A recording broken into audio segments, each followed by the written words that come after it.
Good morning. What we're working on today is something called linear inequalities, which is very similar to graphing regular linear equations.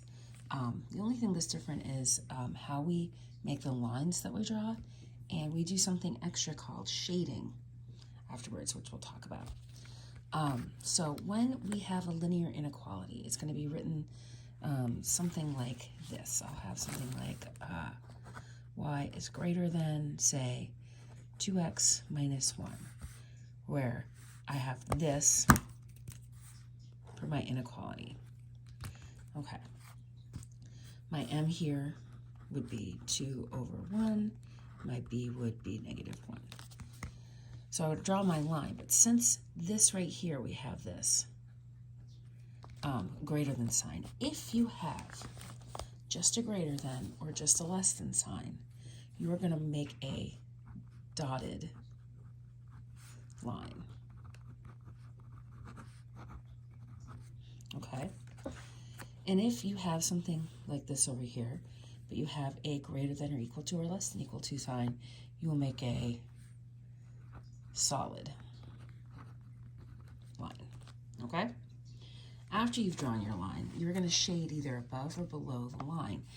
If you shade, if you have a greater than or equal to sign, you're going to shade above the line. If you have a less than or equal to sign, you're going to shade below the line. Okay? So let me show you what I mean. Okay. Let's see.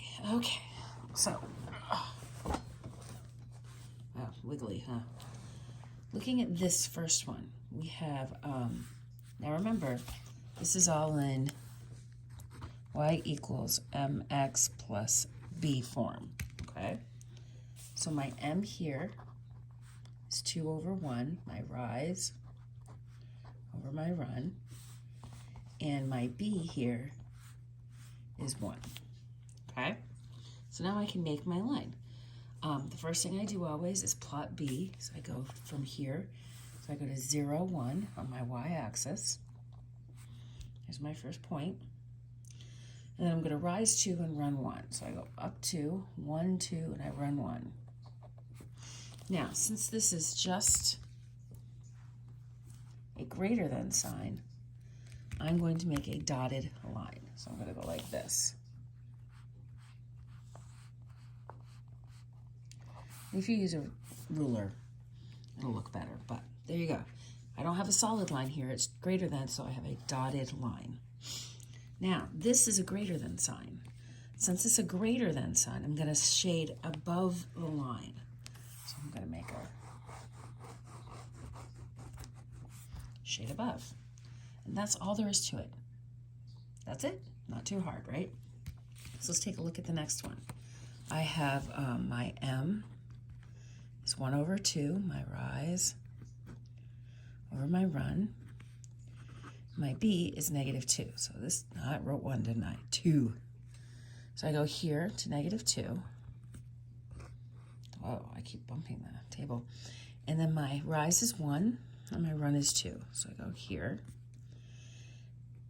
And again, this time it's just less than. So it's a dotted line. So I'm going to make a dotted line. This time it's less than. Since it's less than, I'm going to shade below the line. Okay. Down here on the bottom, this time I have y is greater than or equal to negative 1 plus 1. So my m is negative 1 over 1, and my b is 1. But we have a greater than or equal to sign. Since it's greater than or equal to, this is going to be a solid line. So I go to positive 1 on my y. For my b, I go down 1 over 1. And I'm going to make a solid. You're going to try to do better than I did just there, hitting the line, the dots. Solid line. Since it's greater than, we're going to shade above the line. Over here, we have our m is 1 over 1, and we have our b is -4. So I got a -4, 1, 2, 3, 4 on my y-axis. I'm going to go up 1 over 1. And again, it's less than or equal to, which means I'm going to make a solid line. Again, draw better lines than me. But since it's less than or equal to, we're going to shade below the line. That's all there is to making linear inequalities, graphing linear inequalities. Whew, it's 5 in the morning and I'm a little tired. Okay. If you have any questions, just email me and I'll do my best to answer your questions, okay? Bye.